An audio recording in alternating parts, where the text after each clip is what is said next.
The Kansas City Chiefs may have just cemented their dynasty's future. Josh Simmons could very well be the crucial linchpin that renders them truly unstoppable. The 2025 NFL Draft has come and gone, but the shockwaves from that monumental day continue to reverberate throughout the league. While franchises celebrated their new additions and fans dissected the merits of their team's decisions, one pick is beginning to emerge as potentially transformative, one that could radically shift the league's balance of power. Already the most dominant force of the modern NFL era, the Kansas City Chiefs may have discovered the final franchise-defining puzzle piece by selecting Ohio State offensive tackle Josh Simmons with their first-round pick. The implications of this move are staggering when placed in context. This is a team that has captured back-to-back Super Bowl titles, firmly entrenching itself as a modern football dynasty under the strategic genius of head coach Andy Reid and the transcendent talent of quarterback Patrick Mahomes. They've proven they can conquer the NFL even without ideal protection. But now, envision Mahomes operating behind a wall of elite protection.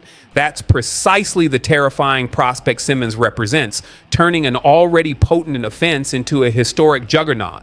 The Chiefs' glaring need for a premier left tackle has been well documented for the past 2 seasons. When Orlando Brown Jr. departed for the Bengals 2 years ago, it left a substantial void on Mahomes' blind side. Brown, while not a superstar, had been a dependable protector. His exit forced Kansas City into an experimental phase, juggling linemen out of position and relying on veteran stopgaps. None proved to be long-term answers.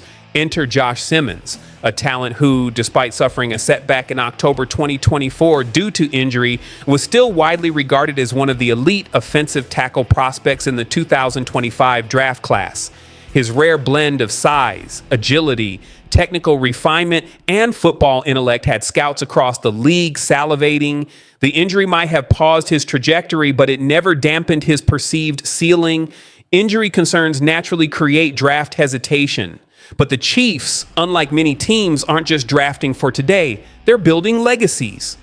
Under the guidance of general manager Brett Veach, Kansas City has consistently demonstrated a masterful eye for draft value, particularly when other franchises are deterred by surface-level red flags.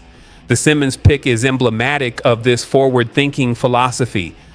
While other teams hesitated, the Chiefs saw an opportunity to secure a potential cornerstone player at a premium position. Initially, the plan was calculated. With veteran Jalen Moore in the mix, Simmons would rehab, study, and acclimate without the pressure of immediate contribution. But as fate would have it, Jawan Taylor's injury during training camp forced a reshuffling. Moore shifted to right tackle, opening the door for Simmons to take over the coveted left tackle spot sooner than anyone expected. What was once envisioned as a gradual development arc has now become a trial by fire, and Simmons, he's not flinching. Early training camp reports have been nothing short of glowing. Observers have raved about his fluid footwork, instinctive ability to mirror edge rushers, and his seamless communication with fellow linemen. These aren't just bonus traits. They're foundational prerequisites for success at left tackle, the second most important position in football when you're protecting the league's most valuable asset in Patrick Mahomes, but also rapid mental processing and surgical technical execution. The buzz surrounding Simmons' early emergence hasn't gone unnoticed by seasoned NFL veterans and analysts who grasp the nuances of excelling at such a demanding position. Former Chiefs offensive lineman and NFL veteran Geoff Schwartz has been particularly emphatic in his praise for the rookie phenom, taking to social media to declare that Kansas City may have landed tremendous value with their first-round selection. Schwartz's endorsement carries considerable gravitas, not just due to his resume in the trenches at the professional level, but because of his insider's insight into what the Chiefs prioritize in their offensive line personnel. His assertion that Kansas City got a steal by landing Simmons mirrors a growing league-wide sentiment. NFL observers are increasingly acknowledging just how pivotal this pick might be for the Chiefs' long-term pursuit of gridiron dominance. Schwartz also highlighted that many evaluators had Simmons ranked as the top offensive tackle prospect prior to his injury, underscoring the magnitude of this acquisition. Drop your answers in the comments if you disagree. Is it ESPN, Fox Sports, maybe the Shecky Boys and their college football podcast? They're good, no doubt. But when it comes to reach numbers and cultural pull, Pat McAfee is the face of modern football entertainment. And when it comes to Shedeur Sanders, McAfee has remained fairly consistent. Sure, Pat is known for his Ohio State bias, for riding with Will Howard, or even hating on the Indianapolis Colts, specifically AR-15. But when it comes to Coach Prime and Shedeur, Pat's been surprisingly objective. So let's walk through the timeline. Let's examine the Shedeur McAfee media journey and see how it's evolved. We'll start at Radio Row during the Super Bowl, February 7th, where Pat and Shedeur had their first official on-camera interaction. Then we'll rewind all the way to September 4th, 2023, when Deion Sanders had just taken the reins at Colorado and first began discussing Shedeur's potential. Since then, we've seen a series of reactions from Dan Orlovsky, Field Yates, Ian Rappaport, and others, some praising, others doubting. But what stands out most is how Pat McAfee defended Shedeur Sanders when the narrative began to shift, especially when Peter Schrager tried to reshape public perception. So this video is going to be more laid back. We're just vibing, watching clips, analyzing moments, and breaking it down piece by piece. Appreciate y'all rocking with it. Big fan. How you feeling? Good. You've got heart. I respect that. You're a dog. Keep grinding. You're changing the game, man. You're going to be legendary. Just remember, it wasn't just Colorado you changed. Don't forget the HBCU you transformed too. That last line hits different. Now let me talk my talk for a second. I've been watching Pat since the pandemic era, back when his show first blew up, to now see Pat McAfee, the self-made sports media mogul, stand face-to-face with Shedeur Sanders, a young quarterback who's had to navigate hate politics and skepticism, and that moment hit.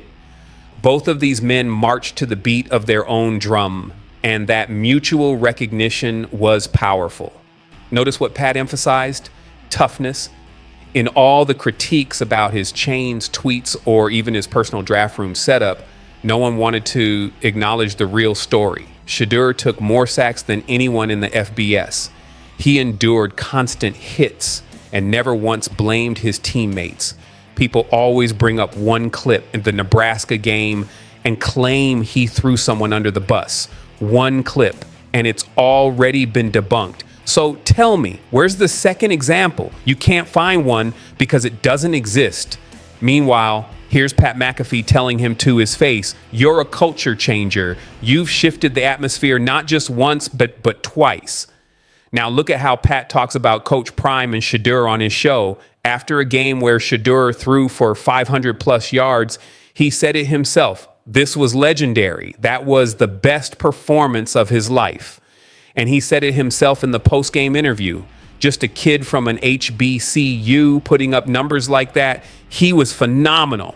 And let's not forget, after transferring to Colorado, Shedeur was briefly considered a Heisman sleeper, even as old school media dismissed his chances. Pat reminded everyone that regardless of the school, Shedeur Sanders is Deion's son, a young man who's been raised in greatness, trained in fire, and built to lead. He's surgical, absolutely surgical. Shedeur has been diagnosing defenses and audibling at the line since he was 6 years old. That's not an exaggeration, according to Coach Prime. The first thing he ever taught his son was how to dissect coverages. The kid played both sides of the ball and developed a football mind well beyond his years. But let me pause right there, because Deion Sanders might be the greatest natural promoter in sports history. Some folks, I won't say who, like to dismiss his comments as over-the-top hype or a flashy sales pitch. But let's call it what it is. He's got charisma, conviction, and he knows exactly how to frame greatness. 6 years old, calling his own plays. Could it be true? Yeah, and even if it's exaggerated, that's prime time. Only Deion could take a basic post-game question. When did you know your son was special, seed? And then flip it into a mythical origin story. Thank you guys. See you next video. The man said he's been elite since he came out the womb. That's some Talladega Nights, next level storytelling. You've got to respect it, not just for the flair, but for how he elevates everyone around him. Now, all that flair aside, there's real football substance behind the hype. Dion doesn't just say Shedeur understands blitzes and coverages. He proves it. He talks about Shedeur staying calm under pressure, reading defensive rotations, never getting rattled. That poise at the line of scrimmage, that's elite quarterbacking DNA. Let's pivot back to the facts and the narratives that matter.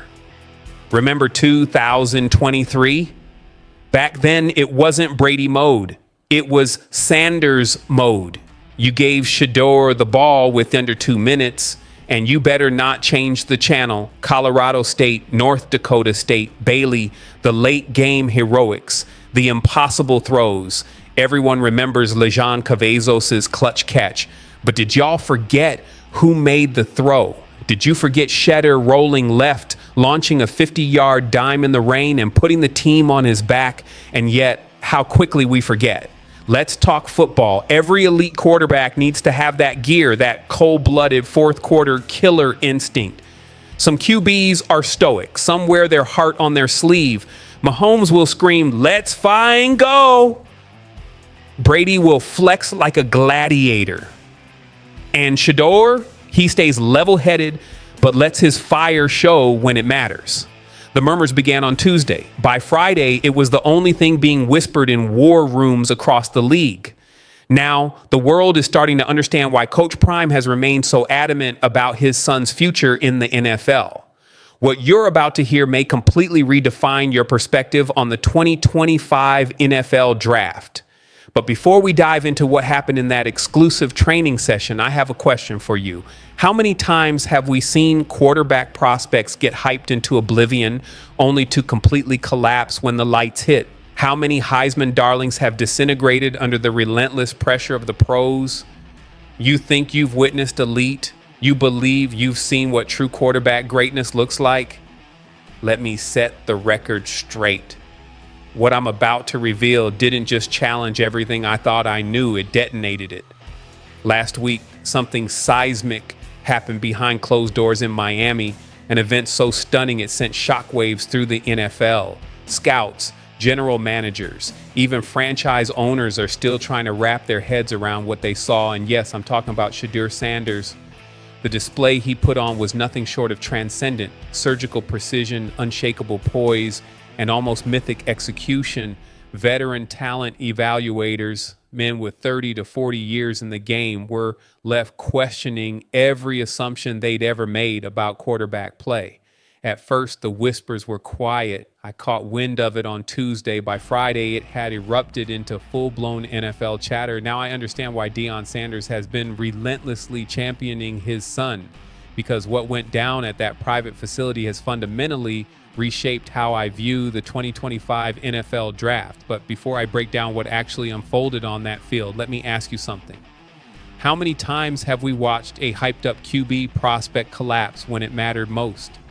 How many supposed collegiate phenoms crumbled under the weight of NFL pressure? Ryan Leaf, Jamarcus Russell, the graveyard of can't-miss quarterbacks runs deep. That's what makes Shedeur's performance all the more extraordinary. This wasn't a hype reel. This wasn't some overly produced social media edit to spike his draft stock. This was real, raw, ruthless.